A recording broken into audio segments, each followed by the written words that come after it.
할렐루야. 감사합니다. 오늘 로마서 12장.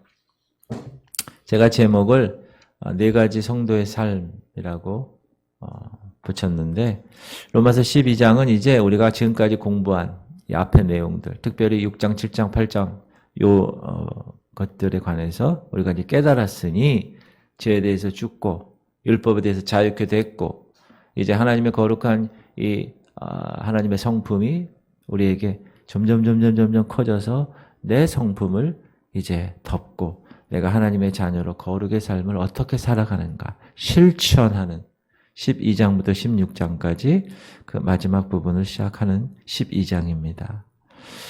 어떻게 우리가 배운 것을 실천할 것인가? 사도 바울은 네 가지의 상징을 통하여서 성도의 삶을 이야기합니다.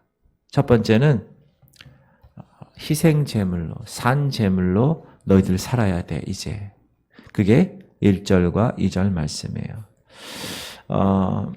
참된 성도, 의롭다 칭함받은 성도의 삶은 이 교회 공동체를 위해서 또 예수 그리스도를 위해서 우리가 봉사하고 생활하는 개인적인 헌신이 반드시 따라야 합니다. 구원받았으면, 거듭났으면 그것을 딱 끝나는 게 아니에요. 이제 거룩의 삶을 실행해 나갈 때 어떻게 해 나가는가? 나의 섬김을 통해서, 개인적인 헌신을 통해서, 특별히 예배에 모든 것을 다 걸고 내 자기 자신을 완전히 드리기로 결단하며 나가는 것이 오늘 12장 1절과 2절의 말씀입니다. 특별히 우리가 예배에 실패한 사람이 되면 되지 않습니다. 예배는 하나님을 만나는 시간이고 예배를 통하여 나의 모든 것들이 다 주님께 올려지는 놀라운 시간입니다. 이 예배에 실패한 대표적인 사람이 사울 왕입니다. 구약에. 우리가 한번 사무엘상을 읽어보면 시작. 사울은 사무엘이 정한 기한대로 이레 동안을 기다렸으나 사무엘이 길갈로 오지 아니하며 백성이 사울에게서 흩어지는지라. 사울이 이르되 번제와 화목 제물을 이리로 가져오라 하여 번제를 드렸더니 13절은 사무엘이 사울에게 이르되 왕이 망령되이 행하였도다. 왕이 왕의 하나님 여호와께서 왕에게 내리신 명령을 지키지 아니하였도다. 그리하였더라면 여호와께서 이스라엘 위에 왕의 나라를 영원히 세우셨을 것이거늘 지금은 왕의 나라가 길지 못하리. 여호와께서 왕에게 명령하신 바를 왕이 지키지 아니하였으므로 여호와께서 그의 마음에 맞는 사람을 구하여 여호와께서 그를 그의 백성의 지도자로 삼으셨느니라. 그래서 사울 왕을 패하고 다윗, 하나님 마음에 맞는 사람을 구하죠. 당시 왕은 제사권이 없었습니다. 선견자, 선지자, 사무엘, 오직 선지자만이 제사를 드리고 하나님께 나아가는 특권을 받은 사람이에요. 그런데 사울 왕은 교만했습니다. 자기가 원하는 시간에 사무엘 선지자가 오지 않았어요. 그랬더니 자기 스스로 번제를 드립니다. 이건 여호와 앞에 뭐라고 놨다고요? 망령되이 행한 일이라고 말합니다. 망령되이 행했다는 말은 영어의 foolish, 아주 바보스러웠다 그 뜻이에요. 바보스러웠다. 왕이 바보스러운 짓을 한 거예요. 쉽게 얘기하면. 그래서 사무엘상 15장에 읽을까요? 여호와의 말씀이 사무엘에게 임하니라 이르시되 내가 사울을 왕으로 세운 것을 후회하노니 그가 돌이켜서 나를 따르지 아니하며 내 명령을 행하지 아니하였음이라 하신지라. 사무엘이 근심하여 온 밤을 여호와께 부르짖으니라. 그래서 망령되이 행해서 하나님께서 사울을 왕에서 내리십니다. 왕으로 세운 것을 후회하십니다. 내 명령을 행하지 아니하였음이라. 분명히 불순종의 죄를 범한 것입니다. 여기서 우리는 헌신에 대한 것을 정확하게 살펴볼 필요가 있습니다. 자, 동기가 뭘까? 여러분이 이제 구원 의롭다 칭함을 받았어요. 의롭지 않은데 하나님이 여러분의 이 마음의 계좌에 의를 주셨어요. 넣어주셨어요. 공짜로. 그래서 여러분의 의의 영적인 계좌에 의가 들어왔어요. 하나님을 믿으니 아브라함이 여호와를 믿음에 그것을 그의 의로 여기셨어요. 여러분이 예수 그리스도를 믿으셨어요. 그래서 하나님이 그걸 의로 여기셨어요. 의롭지 않은데. 그래서 의의 옷을 입혀주셨어요. 이제 여러분은 의롭다 칭함 받은 사람들이에요. 그러면 이제 그 이후에 어떻게 살아가느냐? 헌신해야 돼요. 거룩으로. 내가 거룩하니 너희도 거룩하라. 그러면 어떻게 헌신하느냐? 오늘 헌신의 동기가 뭐냐? 동기가 뭐냐? 그것이 정말 중요하다. 그 헌신의 동기는 사랑입니다. 사랑.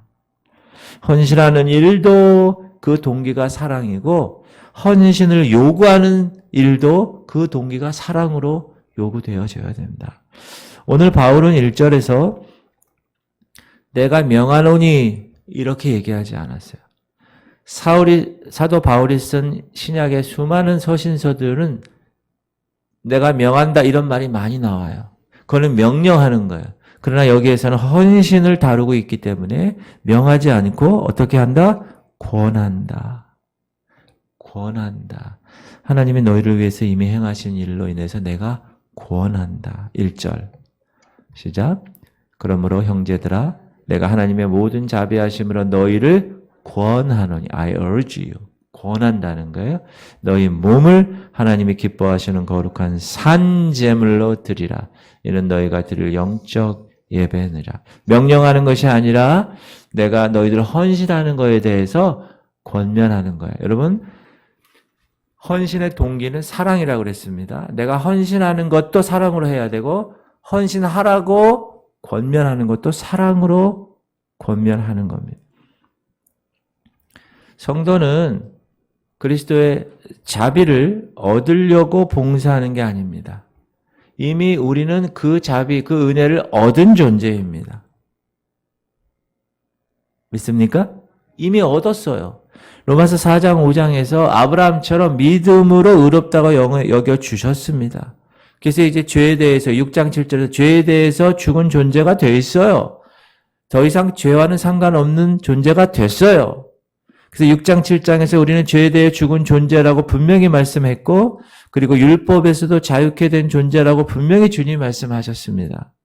그래서 이제 내가 이 거룩의 삶을 사는 것은 8장에서 뭐라고요? 내가 내 의로 사는 게 아니라 내 힘으로 사는 게 아니라 생명의 성령의 법으로 옮긴 사람은 성령으로 사는 거다.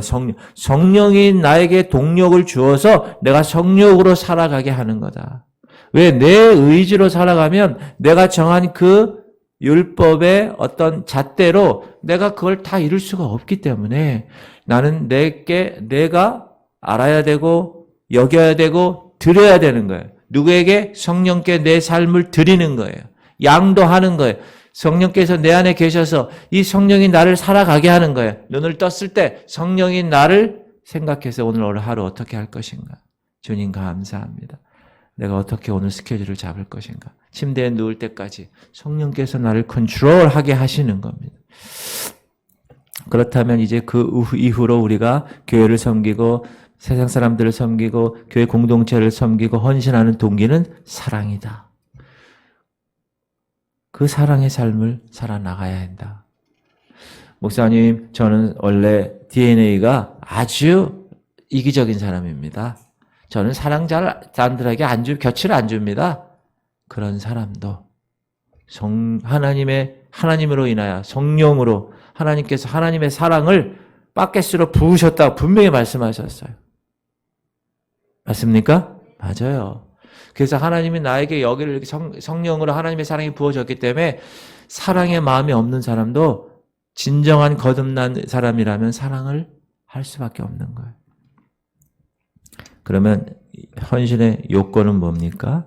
그 헌신의 방법을 어떤 방법으로 실천해야 한다고요? 날마다 하나님께 내 몸과 내 마음과 내 의지를 바치는 거예요. 드리는 거예요. 성령께 양도하는 거예요. 여러분, 헌신이라는 게 일주일에 한 번 교회 나오는 거 출석하는 게 아닙니다. 헌신이라는 게 교회 나올 때 내가 헌금을 얼마큼 한다. 헌금을 하는 정도의 것이 아닙니다. 헌신이라는 것은 말씀으로 새로워진 마음을 내가 갖고 기도하며 그 말씀의 순종을 통하여 내 의를 다 굴복시키며 내 몸을 그분께 드리는 거예요. 매일매일. 그게 헌신이라고 오늘 이야기합니다. 2절. 너희는 이 세대를 본받지 말고 오직 마음을 새롭게 함으로 변화를 받아 하나님의 선하시고 기뻐하시고 온전하신 뜻이 무엇인지 분별하도록 하라. 이거 우리 5월달 말씀인가요? 4월달 말씀인가요? 외우는 말씀이에요, 우리가. 모든 성도는 여러분 둘 중에 하나를 선택하며 살아갑니다. 첫 번째는 세상을 닮아서 세상과 짝하며 세상과 순응하며 살아가는가? 성도임에도 불구하고. 그걸 어떤 사람이라고 그래요? 육신에 속한 사람. 또 한 가지, 매일 예수 그리스도를 닮아감으로 변화되는 사람인가?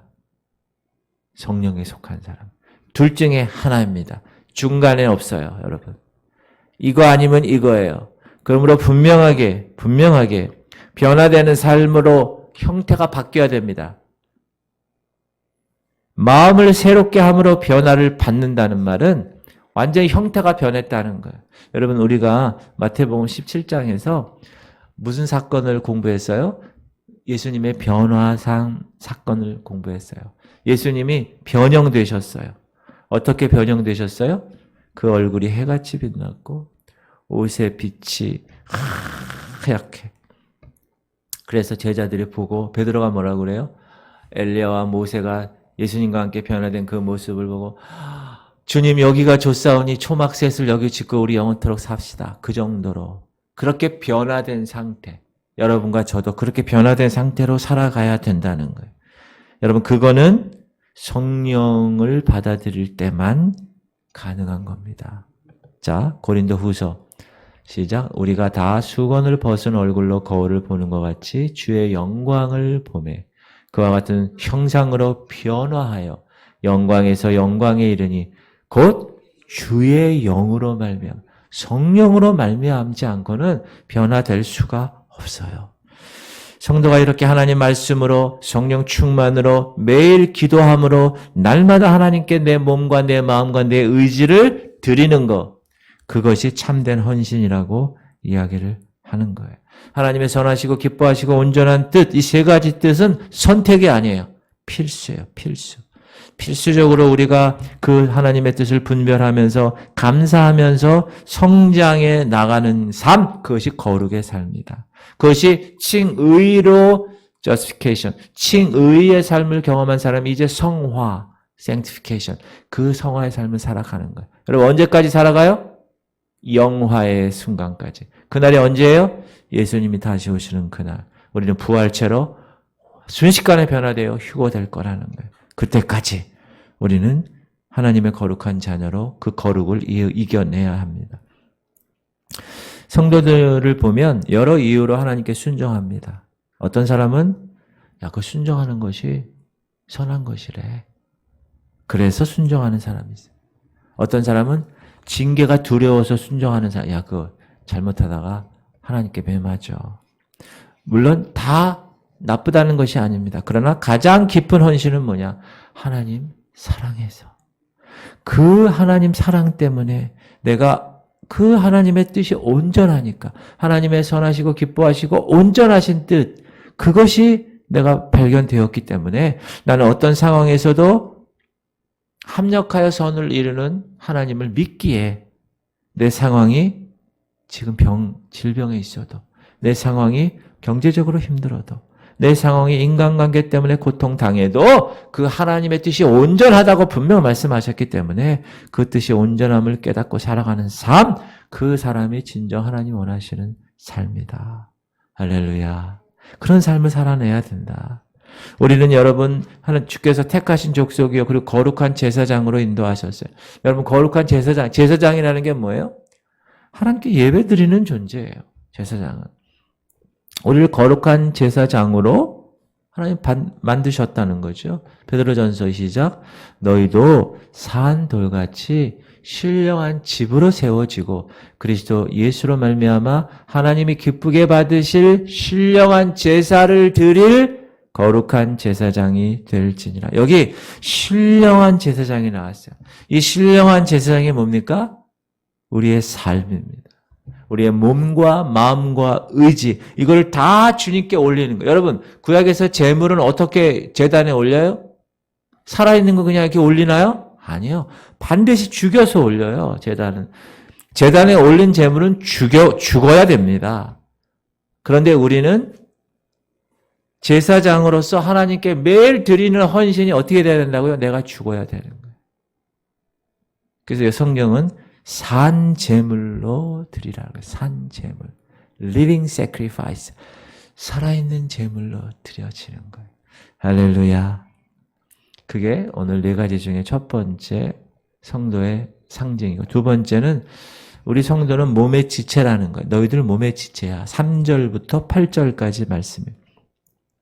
우리 성도는 우리가 공부했잖아요.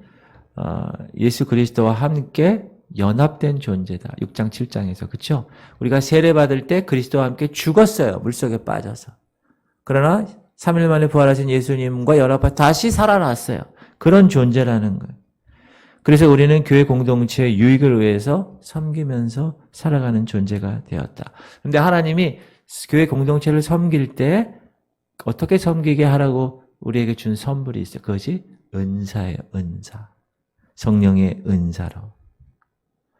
하나님은 예수 그리스도가 이 땅에 오셔서 이제 승천하셔서 다시 오실 그날까지, 그 교회 시대라고 그러잖아요. 그 교회 시대에 하나님의 이 교회 공동체, 그리스도의 몸, 이 몸을 위해서 하나님이 봉사케 했는데, 섬기게 했는데 그 선물이 은사로 섬기게 했다. 그래서 1절, 2절에서는 개인적인 헌신으로 하나님께 헌신 드린다면 이제 3절 이후부터 8절까지는 내게 주신 그 기프트, 선물, 은사를 가지고 섬기는 거예요.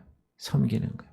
3절, 내게 주신 은혜로 말미암아 내가 너희 각 사람에게 말하노니 마땅히 생각할 그 이상의 생각을 품지 말고 오직 하나님께서 각 사람에게 나누어 주신 믿음의 분량대로 지혜롭게 생각하라. 따라합시다. 믿음의 분량대로. 이 말은 정말 중요한 겁니다. 이 말은 뭐냐면 하나님이 주신 것을 벗어나면 안 된다는 거예요. 하나님이 여러분보다 더 잘하세요. 여러분을. 그래서 여러분에게 합당한 은사를 주시는 거예요. 그렇죠? 그런 은사를 주셨을 때 그 은사를 가지고 섬기는 기준이 있는데 그 은사를 넘어서서 믿음의 분량대로 하면 되지 않는다. 내 은사가 저 사람 은사보다 더 커. 내 은사 받은 게 저 사람 은사 받은 것보다 더 중요해. 더 소중해. 라고 생각하는 사람이 있어요. 가끔. 그런 사람은 은사를 사용하면 되지 않아요. 왜요? 그 은사 때문에 그 공동체가 무너져요. 여러분 반드시 기억하십시오. 하나님이 주신 은사가 있어요. 다 달라요. 우리가 얼굴이 다 다르듯이 다 다르습니다. 하나님이 여러분 잘 아셔서 여러분에게 합당한 은사를 주셨습니다. 근데 그 은사는 뭘로부터 오는 거예요? 성령의 은사라고 그래요. 성령으로부터 오는 겁니다. 그리고 그 은사는 왜 주셨어요? 그리스도의 영광을 위해서 주신 거예요. 섬기라고. 우리가 믿음을 통하여 은혜를 받죠? 에베소서 2장 8절 9절 너희가 그 은혜를 인하여 믿음으로 말미암아 구원을 받았습니다. 이 은사는 뭐죠? 믿음의 분량대로 받은 은혜에 따라서 성령의 은사를 행하는 거예요. 받은 은사를 따라서. 4절 우리가 한 몸에 많은 지체를 가졌으나 모든 지체가 같은 기능을 가진 것이 아니니 이와 같이 우리 많은 사람이 그리스도 안에서 한 몸이 되어 서로 지체가 되었느니라. 저는 목사로 가르치는 은사를 가지고 그 은사를 하나님이 날 잘하시니까 주셨으니까 열심히 성경 연구해서 학자의 혀를 주세요. 제가 매일 새벽마다 기도하는데 그래서 여러분에게 쉽게 잘 풀어서 영의 양식을 먹이는 게 제가 받은 은사예요. 그것을 최선을 다해서 하는 거예요. 여러분도 여러분 나름대로 은사가 있어요. 받은 은사. 그렇죠? 그 7가지 봉사 사역을 6, 7절에서 얘기하는데 우리에게 주신 은혜대로 받은 은사가 각각 다르니 혹 예언이면 믿음의 분수대로 혹 섬기는 일이면 섬기는 일로 혹 가르치는 자면 가르치는 일로 혹 위로하는 자면 위로하는 일로 구제하는 자는 성실함으로 다스리는 자는 부지런함으로 긍휼을 베푸는 자는 즐거움으로 할 것이니라. 이렇게 다른 은사라 있는데 은사 받은 대로 믿음의 분량대로 섬기는 거야. 여러분 교회가 왜 빠그러지고 문제가 생기고 서로 막 그렇게 되는지 아세요? 싸우는지 아세요? 섬긴다고 그러는 거예요. 섬긴다고. 이제 교회가 여러분 한 3, 400명 한 그 이후 500명 이상이 되면 사람들이 많아지잖아요. 섬길 것도 많고 섬길 사람도 많고 그러면 섬기는 것 때문에 문제가 생깁니다. 여러분 잘 보세요. 주의를 한다고 하는 사람들이 문제가 생기는 거예요. 그러므로 믿음의 분량이라는 것을 꼭 기억하셔야 됩니다. 그리고 이것은 성령께서 주신 거야. 꼭 기억하셔야 됩니다. 예언은요, 예언의 은사, 그러나 예언하는 자는 사람에게 말하여 덕을 세우며 권면하며 위로하는 것이라는 것. 이 덕을 세우고 권면하고 위로하는 것은 예언의 은사 받은 사람에게만 해당되는 게 아니라 모든 은사가 활용될 때 꼭 해당되는 거예요. 은사는 왜 주신다고요? 섬기기 위해서, 공동체의 유익을 위해서 주시는 거예요. 섬기는 일이라는 거는 집사직분이에요. 집사직분. 집사의 디컨이라는 그 말이 원래 섬기다라는 뜻이에요. 섬기는 일. 위로하는 거는 권고하는 거예요. 사람들 찾아가서 권고하고 권면하고 권사님들이 하는 거. 그리고 구제하는 거. 이거는 그 구제의 동기가 여러분 순수해야 됩니다. 아나니아와 삽비라 사건 아시죠? 순수하지 못하면 하나님께서 그 은사를 통하여 구제하는 걸 받지 않으십니다. 특히 교회에서 구제하는 거 있죠? 정말 성령께서 원하시는 대로 하지 않으면 분열이 일어나게 되어 있습니다. 다스리는 것, 이거는 여러분 교회와 가정을 치리하는 데 주님이 주신 거예요. 여러분 여기 남편들이 없는데 남편들은 읽어볼까요? 시작. 자기 집을 잘 다스려 자녀들로 모든 공손함으로 복종하게 하는 자라야 할지며 집사들은 한 아내의 남편이 되어 자녀와 자기 집을 잘 다스리는 자일지니 우리는 하나님의 주신 공동체 두 가지가 있다고 그랬죠. 가정과 교회. 이 가정을 잘 치리해야 합니다. 교회도 마찬가지입니다. 긍휼은 자비사역이에요. 가난한 자들에게 개인적으로 교회가 공동체적으로도 해야 될 사역입니다. 이렇게 교회 공동체를 섬기고 가정 공동체를 섬기기 위해서 하나님이 주시는 선물이 있다. 근데 그 선물 은사를 받지 않은 상태에서 그냥 욕심만 가지고 주님을 섬기려고 하면 위험하게 됩니다. 문제가 반드시 발생합니다. 또한 자신의 은사를 하나님께 영광 돌리기 위하여 은사 받았는데 사용하지 않고 거부하는 것, 그것도 문제입니다. 그것도 비극이에요. 성도들은 각자가 한 몸을 이루는 지체이기 때문에 서로를 섬기기 위해서 하나님이 이 교회 공동체에 여러분들을 세우시고 목사인 저를 세우신 거예요. 그러므로 그리스도의 몸된 예수 그리스도의 몸된 이 교회를 우리가 잘 사랑으로 띠를 묶어서 이 공동체 전체가 하나님의 거룩한 남은 자가 되고 신부 교회가 되어서 한 명도 쭉정이 되지 않고 알곡성도 되어서 하늘로 올라가는 거예요. 할렐루야. 그날까지 최선을 다하는 거예요. 세 번째 성도의 상징은 뭐냐? 가족 안에서 한 형제되는 거예요. 형제되었다. 한번 볼게요. 우리 어떻게 형제로서 생활할 것인가? 9절 사랑에는 거짓이 없나니 악을 미워하고 선에 속하라. 형제를 사랑하여 서로 우애하고 존경하기를 서로 먼저 하며 부지런하여 게으르지 말고 열심을 품고 주를 섬겨라. 이것이 하나님께서 교회 공동체의 한 몸으로 묶어준 우리들, 저와 여러분, 한 형제 자매된 사람들이 행해야 할 일입니다. 사랑해야 돼요. 근데 사랑을 어떤 대가를 가지고 하면 안 돼요. 정직하게. 위선이 없어야 돼요. 예수 그리스도께서 사두개인과 바리새인들 독사의 자식들아. 그 핵심이 뭐예요? 위선했기 때문에. 겉과 속이 다르기 때문에 그렇습니다. 여러분 교회 다니는 사람도 목사도 권사도 집사도 장로도 겉과 속이 다르면 절대 되지 않습니다. 그리고 우리는 악을 물리쳐야 돼요. 선을 붙들어야 돼요. 그리고 항상 친절하고 겸손해야 합니다. 여러분 예수 믿는 사람들이 친절하고 겸손하지 않으면 안 됩니다. 할렐루야. 제가 이따가도 얘기하겠지만 할렐루야. 이렇게. 할렐루야. 항상. 제가 여기 이렇게 새벽 기도 끝나고 기도하고 한 7시 정도 돼서 여기 나가면 이제 여기 아저씨가 어제도 이렇게 뭐 해바라기 심고 막 이렇게 하더라고. 그래서 두 번째 만나는 거예요. 그래서 제가 아유 할렐루야 그랬더니 어제는 아멘 그러시는 거예요. 교회 다니는 사람인지 모르겠어요. 하여튼 여러분 만나는 사람마다 어떻게 해야 돼요? 할렐루야 기뻐하게. 여러분 인사가 제일 좋은 인사가 할렐루야 인사예요. 여러분 딱 만났을 때 할렐루야 이러면 저 사람은 교회 다니는 사람이구나 이걸 알아요. 여기 올라올 때 약국 그 남자분 만났어요. 주인. 그때 몇 번. 처음에는 안 그러더니 두 번째 만날 때 제가 할렐루야 그랬더니 아멘 그러는 거예요. 근데 여기 이 마트 사장님은 이래요. 아주. 그래도 저는 항상 할렐루야 그래. 근데 그 여자 사장님은 씩 웃어요 또. 친절하고 겸손을 동반하는 삶을 우리는 살아내야 합니다. 하나님이 일하는데 충성스럽게 해야 돼요. 여러분 이런 대목을 보면 뭐가 생각나요? 성령의 열매가 생각나요. 오직 성령의 열매는 사랑과 희락과 화평. 희락이 기쁨이에요. 기뻐야 돼요. 오래 참음과 자비와 양성과 충성과 온유와 절제니 이 같은 것을 금지할 법이 없느니라. 할렐루야.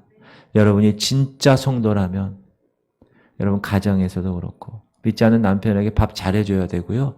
순종해야 돼요. 그렇게 해야 돼. 믿지 않는 남편이 변화됩니다. 아셨죠? 직장에서 마찬가지예요. 밑에 사람이나 위에 사람한테 여러분 잘해야 돼요. 요셉 보세요. 요셉. 어딜 가든지 총무가 됐어요. 보디발 집에 가도 총무가 됐고 감옥에 가도 총무가 됐고 나중엔 바로 그 나라 애굽의 총무가 되잖아요. 총무. 총무가 총리잖아요. 얼마나 그 삶이 얼마나 하나님 보시기에 신실했으면 내가 여호와께 어찌 득죄하리요. 미세스 보디발이 탁 유혹할 때 그렇게 했기 때문에 하나님이 탁 옮기신 거예요.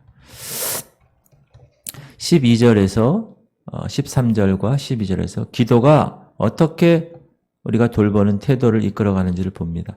시작. 소망 중에 즐거워하며 환난 중에 참으며 기도에 항상 힘쓰며 성도들의 쓸 것을 공급하며 손 대접하기를 힘쓰. 기도에 항상 힘쓰는. 기도는 뭐라고 그랬어요? 호흡이라고 그랬어요. 여러분 내일 내가 바다에 들어가는데 물속에 들어가면 호흡을 못 하잖아요. 그래서 오늘 1시간 정도 바다에 들어갈 거 생각해서 1시간 호흡을 여기 저장하면 되나요?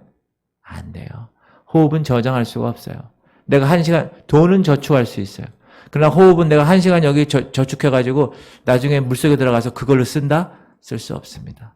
호흡은 저축할 수가 없어요. 여러분 매일매일 호흡하셔야 돼요. 영적인 삶도 마찬가지입니다. 여러분 영적인이 살아있다면 매일매일 기도해야 됩니다. 쉬지 말고 기도하라. 기도하셔야 되는 거예요. 그리고 손 대접하기를 힘쓰라. 이 대접하는 거는 사람들을 찾아서 대접한다는 뜻인데 요즘 시대는 손님 대접 잘 안 합니다.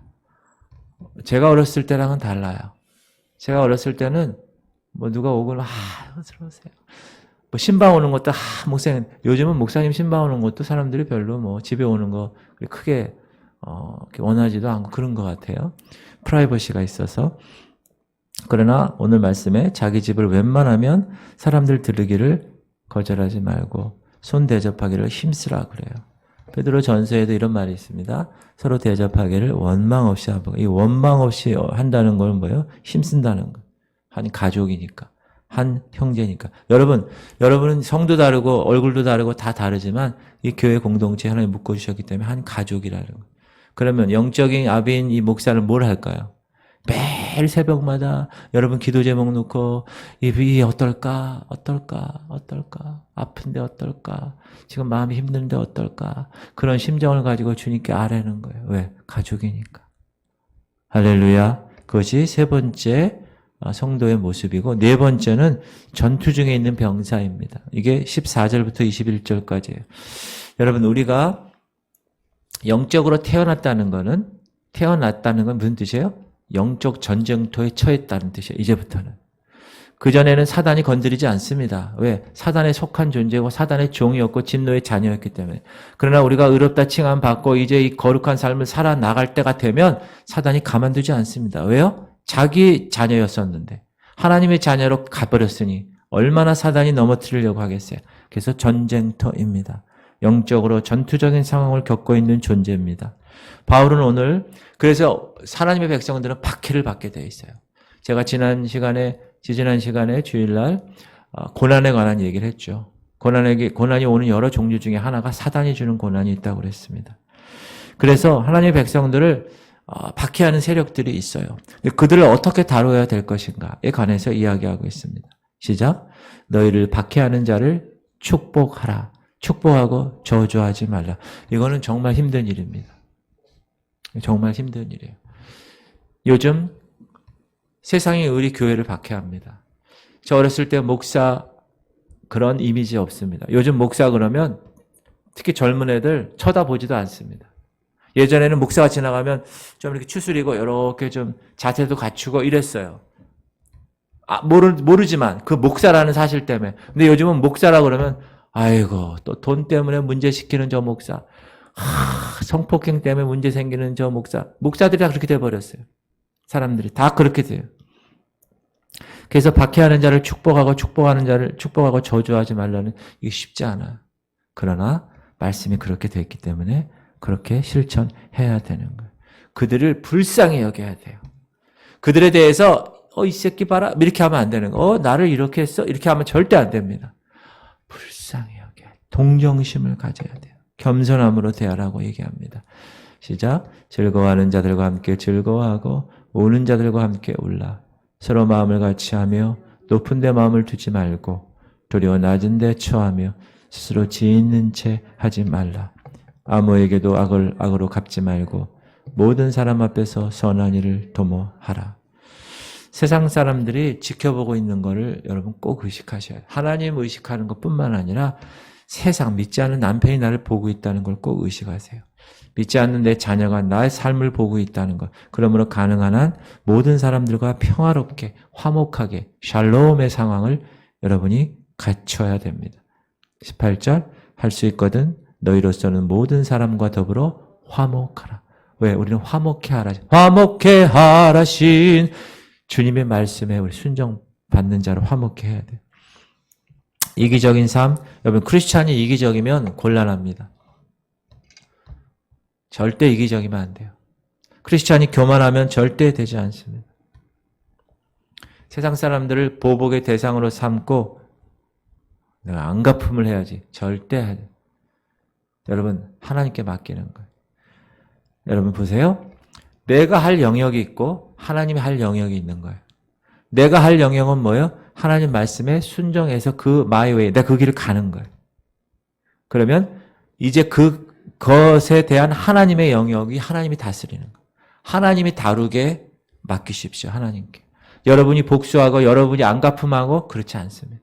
여러분이 박해받고 핍박받고 손해를 보면 여러분은 말씀대로만 행하시는 거예요. 그게 내 영역에서 해야 될 일이야. 그러나 저 사람을 다루는 건 하나님의 영역입니다. 성도는 여러분 잘 들으세요. 성도는 유리집에서 사는 사람들입니다. 다른 사람들이 밖에서 나를 봅니다. 다른 사람들이 성도가 어떻게 사는가를 항상 지켜보고 있습니다. 그러므로 믿지 않는 사람들이 나를 어떻게 지켜볼 것인가 항상 의식하며 책 잡힐 것 없이 살아야 합니다. 사람들에게 손가락질 받지 않게 살아야 합니다. 그것이 뭐예요? 예수의 향기를 뿜어내는 거예요. 그리스도의 냄새를 나타내는 거예요. 만약 성도가 나는 내 삶을 살 거야. 난 내 생각대로 살 거야. 그거는 죄악입니다. 로마서 14장 우리가 배울 텐데 시작. 우리 중에 누구든지 자기를 위하여 사는 자가 없고 자기를 위하여 죽는 자도 없도다. 우리가 살아도 주를 위하여 살고 죽어도 주를 위하여 죽나니 그러므로 사나 죽으나 우리가 주의 것이라. 그러므로 나는 사나 죽으나 주님의 것이요. 할렐루야. 그렇다고 해서 믿지 않는 사람과 죄와 타협한다? 그건 되지 않아요. 여러분 믿지 않는 술 고래 회개시키기 위해서 같이 술 한잔 하면서 복음을 전할 수 있을까요? 저는 그건 성경적이 아니라고 생각해요. 죄와 타협하지는 않고 내 선을 딱 넘어서면 안 돼요. 이 성경의 말씀에 대한 선을. 그리고 어떤 대가를 치르더라도 평화를 누리는 삶, 그런 태도. 19절에서 21절까지는 성도가 자신을 드림으로 주께서 그 자신을 돌보게 하는 거예요. 아까 얘기했듯이 하나님이 대신하게 하시는 거예요. 시작. 내 사랑하는 자들아 너희가 친히 원수를 갚지 말고 하나님의 진노하심에 맡기라. 기록되었으되 원수 갚는 것이 내게 있으니 내가 갚으리라고 주께서 말씀하셨다. 여러분 해코지하는 사람 있죠? 내가 절대로 내가 내 눈에 내가 갚아야지. 절대 갚지 마. 하나님이 원수 갚는 거는 누구에게 속했다고요? 하나님의 영역이라고 그래서 하나님의 영역. 그래서 우리는 십자가의 원수를 다루는 문제에 있어서는 영적인 지혜가 필요하다. 이거 정말 중요합니다. 그렇지 않으면 복음의 가치를 떨어뜨릴 수 있어요. 여러분 목사가 정말 억울한 일을 당했어. 그래가지고 목사가 그 사람 찾아와가지고 다 해코지하고 다 난리 폈어. 그 사람들이 보도가 됐어, TV에. 그 사람들이 좋아할까요? 인정할까요? 그렇지 않습니다. 절대로. 우리는 세상에 속해 있지만 하늘에 속한 자로 살아가는 사람이에요. 그때 어떻게 해야 돼요, 목사는? 성도는 기도하는 거예요. 하나님, 제가 할 영역은 기도입니다. 그 사람에 대한 원수 갚는 거는 주님의 행하십시오. 주님의 영역입니다. 맡기는 거예요. 그럼 하나님이 다 알아서 하세요. 저는 그런 걸 많이 경험을 했고요. 특별히 개척 기간에 그런 거 많이 경험을 했어요. 그래서 여러분 그렇게 사셔야 됩니다. 20절 보면 시작. 네 원수가 줄이거든 먹이고 목마르거든 마시게 하라. 누구요? 원수. 친구가 아니, 친척이 아니야. 남편이 아니라 원수. 그리함으로. 근데 그렇게 하면 네가 숯불을 그 머리에 쌓아 놓으리라. 이 숯불을 머리에 쌓아 놓는다는 건 뭐냐면 여러분이 그 원수 행동을 사랑으로 계속 줄일 때 먹이고 목마를 때 마시게 하고 그러면 그 원수가 양심이 있어서 부끄러워져서 회개에 이르게 하는 계기가 될 수 있다. 그 뜻이에요. 아이고, 내가 잘못했구나. 그렇게 스스로 깨달아지게 되게끔 되는 거예요.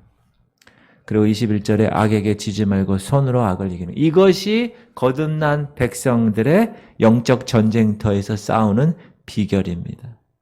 할렐루야. 그러나 분명하게 손을 그어야 됩니다. 세상과 짝하지 않아야 됩니다. 우리가 원수에게 행할 영역에서 최선을 다해서 행동하지만 악한 사단의 세력이 성도들의 삶을 공격하지 않도록 매일 준비해야 돼요. 그게 뭐예요? 전신갑주, 구원의 투구, 의의 흉배, 진리의 허리띠, 평안의 복음에 예배한 신발 신고 믿음의 방패로 적의 불화살을 소멸하고 하나님의 검, 성령의 검, 말씀을 가지고 공격하는 거예요. 그래서 손으로, 말씀으로 이기는 거예요, 여러분. 그렇죠? 이 말씀이 공격용이라고 그랬어요. 말씀으로 악을 이기는 거예요. 손으로 악을. 들이받아가지고 해코지해서 이기는 게 아니라. 할렐루야.